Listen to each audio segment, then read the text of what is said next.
Gawa tayo ng burger. Ayan guys, nalagyan ko na ng pampalasa, sibuyas, bawang, carrots. Ayan, mayroon na akong nagawa, oh.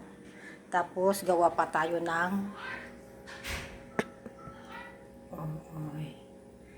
wala akong hulmahan, ganito lang.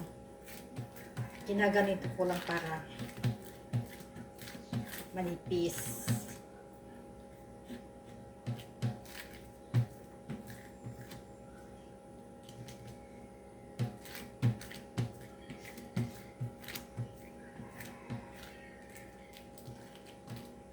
Ayan, manipis lang para madaling maluto.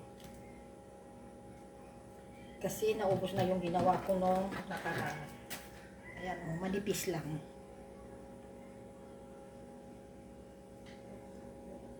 May burger na tayo.